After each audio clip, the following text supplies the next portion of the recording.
Impact rule continue होगा। सबसे पहले आपकी क्या राय रही इम्पैक्ट रूल के बारे में? आपको पसंद था? क्योंकि कई बड़े खिलाड़ियों ने कहा, रोहित शर्मा ने भी कहा कि इतना इम्पैक्ट रूल के वो फेवर में नहीं है। आपकी क्या ओपिनियन है इसके बारे नहीं, देखिए, अगर आप कोई रूल इम्प्लीमेंट करते हो, तो जरूर आपको उस रूल के साथ एक एक समय आपको देना होगा। आपको देखना होगा चीजें किस तरीके से इवॉल्व हो रही है। अगर आप मुझसे पूछो तो उसके प्लस भी है, उसके कोई टफ टफ चीजें भी सामने आती है। लेकिन अगर आप देखोगे ओवरऑल, तो जो इंडियन अपकमिंग खिलाड़ी होते हैं उन्हें बहुत अच्छे मौके मिले इम्पैक्ट सबसे।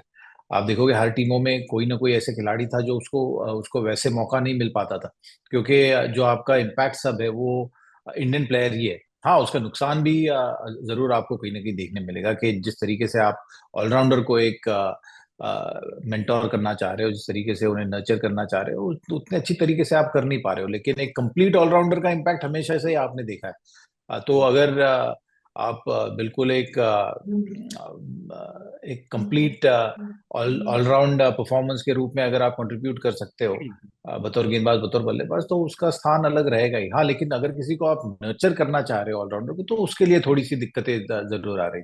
ओवरऑल मैं समझता हूँ इम्पैक्ट सबका रूल भारतीय क्रिकेट के लिए फायदा ही देखे जाएगा, क्योंकि उतने यंगस्टर्स को मौका ज्यादा मिलेगा। उतने खिलाड़ी जिन्हें वैसे मौका नहीं मिलता, उनको अपना हुनर दिखाने का वहां पर एक अच्छा मौका मिल जाता है। तो मैं इसीलिए इसी दृष्टिकोण से मैं हमेशा ही इम्पैक्ट सब रूल के फेवर में रहा हूँ। और दूसरी चीज, आप जब आईपीएल जैसे लीग की बात कर रहे हो, तो ये फ्रेंचाइज क्रिकेट में लीडर है। तो आपको उस तरीके से भी सोचना चाहिए, मुझे ऐसा लगता है कि आप उस तरीके से अगर नियमों को इंट्रोड्यूस करेंगे जिससे ओवरऑल क्रिकेट का फायदा होगा, तो वो लीडर के रूप में भी जिम्मेदारी आपकी बन जाती है कि आप हमेशा गेम के लिए उस तरीके से सोचो।